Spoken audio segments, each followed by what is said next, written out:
mừng các bạn đã đến với kênh Góc Bếp Nhỏ. Ở những video trước mình đã có chia sẻ đến các bạn cách làm rất là nhiều món sữa bổ dưỡng đơn giản tại nhà. Hôm nay thì mình tiếp tục chia sẻ đến các bạn cách làm món sữa đậu xanh lá dứa thơm ngon bổ dưỡng đơn giản ngay tại nhà để phục vụ cho những ngày hè sắp tới nhé. Nguyên liệu để làm món sữa đậu xanh lá dứa gồm có 100g đậu xanh. Đậu xanh nguyên hạt chưa bóc vỏ các bạn nhé. 100g sữa đặc có đường, 200g đường cát trắng, 1 nắm lá dứa và các bạn chuẩn bị cho mình 1 lít nước nữa nhé. Bây giờ chúng ta sẽ bắt tay vào làm. Đầu tiên thì các bạn cần ngâm đậu xanh với nước trong khoảng từ 6 đến 8 tiếng cho đậu xanh nở ra. Trước khi ngâm đậu xanh thì các bạn nhớ rửa sạch vỏ, loại bỏ đi các cái hạt hỏng nhé. Cho một chút xíu muối vào ngâm cùng với đậu xanh nữa. Và đây là đậu xanh sau khi mình đã ngâm được 6 tiếng các bạn ạ. Đậu xanh đã nở to ra rồi này, cái nước cũng rất là xanh. Bây giờ mình sẽ chắt bỏ phần nước này và rửa lại đậu xanh nhé. Vì mình ngâm 6 tiếng, thời gian hơi lâu ấy, nên là mình sẽ không sử dụng cái nước này. Đây là đậu xanh sau khi mình đã chắt bỏ nước và rửa sạch. Đến công đoạn này thì các bạn có thể sử dụng 2 cách. Cách thứ nhất là các bạn sẽ cho nước và đậu xanh vào trong nồi, đun sôi nấu cho phần đậu xanh chín mềm. Sau đấy các bạn cho ra máy xay sinh tố và xay nhỏ để lọc. Cách thứ hai là các bạn để nguyên hạt đậu xanh như thế này để các bạn xay và lọc qua đây. Mình sẽ sử dụng cách thứ hai nhé. Bây giờ mình sẽ mang phần đậu xanh này đi xay nhỏ. Mình sẽ chia phần đậu xanh này ra làm 2 phần. Một phần thì mình sẽ cho vào trong máy xay sinh tố, sau đấy mình cho vào cùng khoảng 400ml nước. Và mình sẽ xay nhỏ phần đậu xanh này ra. Sau khi đã xay nhỏ phần đậu xanh thì mình sẽ lọc qua một cái rây có lót một miếng vải.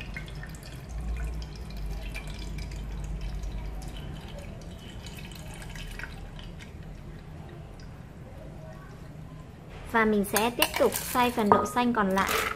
Các bạn lưu ý là các hạt đậu xanh các bạn ngâm nở. Các bạn nên ngâm nước ấm khoảng 6 đến 8 tiếng cho nó nở ra thì các bạn mới nên làm theo cách này nhé. Thì vì hạt đậu xanh đã nở thì khi mình xay nó mới nhỏ được. Còn nếu mà nó đang còn cứng thì không thể xay nhỏ được đâu. Thì các bạn nên chọn cách là nấu chín rồi mới xay. Mình sẽ cho tiếp 400ml nước vào xay cùng.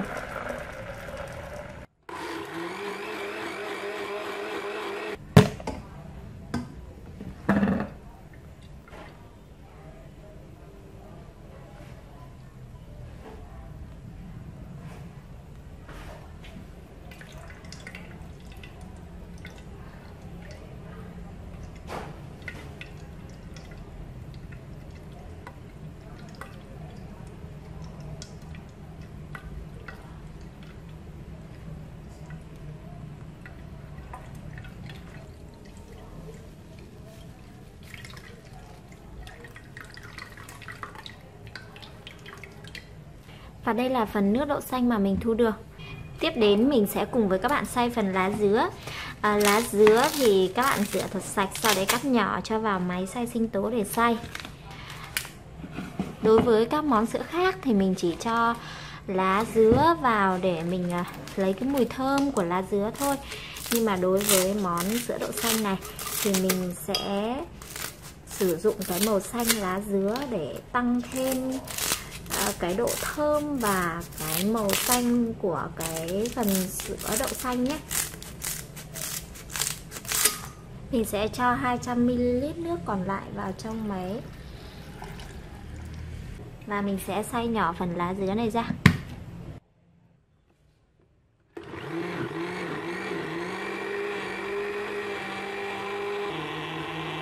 Mình cũng sẽ lọc qua rây và khăn để thu được phần nước cốt lá dứa. Và đây là phần nước cốt lá dứa mình thu được các bạn nhé. Rất là xanh này. Bây giờ mình sẽ mang nồi nước đậu xanh này đi nấu. Mình sẽ đun cho nồi nước đậu xanh này sôi lên. Vừa đun thì các bạn vừa khuấy để cho cái phần bột đậu xanh ở dưới này. Đấy. Đấy, nó không bị cháy nhé.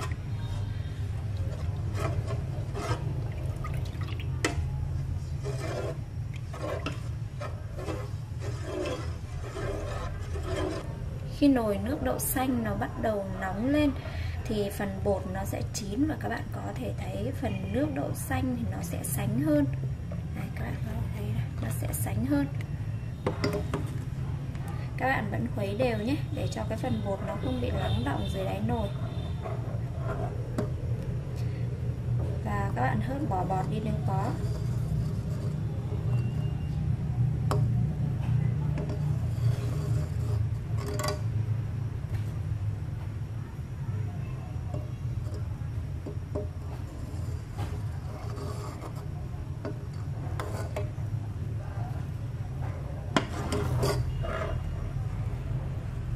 Nồi nước đậu xanh đã sôi rồi, bây giờ mình sẽ cho 200g đường mình đã chuẩn bị sẵn vào. Lượng đường thì các bạn có thể thay đổi tùy theo khẩu vị nhé.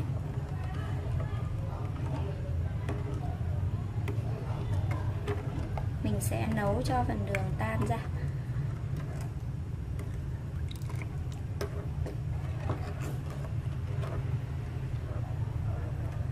Mùi đậu chín rất là thơm các bạn ạ.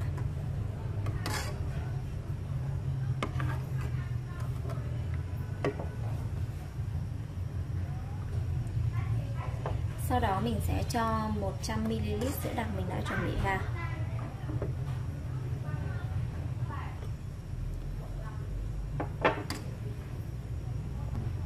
Đun cho nồi sữa đậu sôi trở lại thì mình sẽ cho 100ml nước cốt của lá dứa vào cùng với nồi sữa đậu xanh này. Đây, các bạn thấy cho phần nước cốt lá dứa vào thì phần đậu xanh của mình nó có màu xanh rất là đẹp. Tùy các bạn cũng có thể cho nhiều hơn nhé, nhưng mà đừng cho nhiều quá không là nó sẽ bị đắng đấy. Mình cho thêm khoảng 50ml nữa.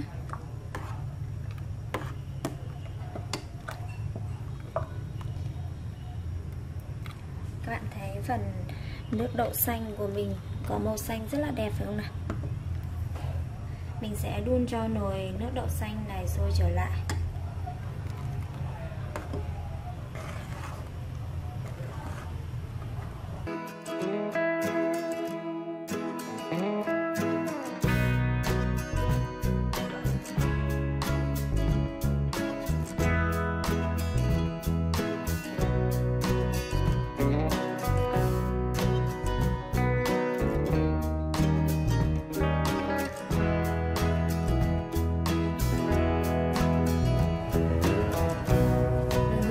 Sôi trở lại cái là mình sẽ tắt bếp luôn các bạn nhé. Đã bắt đầu sôi rồi. Sữa đậu xanh này các bạn có thể dùng nóng hoặc là cho vào ngăn mát tủ lạnh để dùng dần cũng được nhé. Và đây là những ly sữa đậu xanh lá dứa mình vừa hoàn thành các bạn ạ. Đang rất là nóng hổi. Các bạn có thể thấy những ly sữa đậu xanh có một màu xanh rất là đẹp mắt.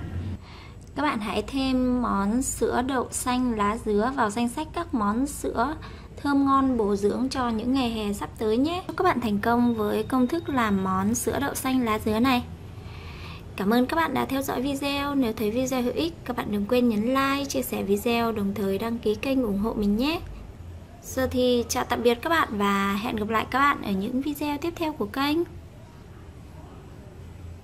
Để làm được món thạch dừa thì mình đã chuẩn bị ở đây 500g thạch dừa khô. Khi các bạn mua ấy, thì sẽ có một túi thạch dừa khô thế này và một gói cái hương liệu nhỏ nhỏ như thế này nhé. Các bạn có thể thấy sau khi bóp với nước thôi là phần thạch dừa khô của mình nó đã nở ra được rất là nhiều rồi. Và đây là thành quả của mình các bạn ạ. Thạch dừa sau khi nấu xong thì mình đã để nguội, sau đấy cho vào ngăn mát tủ lạnh. Các bạn có thể thấy những miếng thạch dừa rất là trong.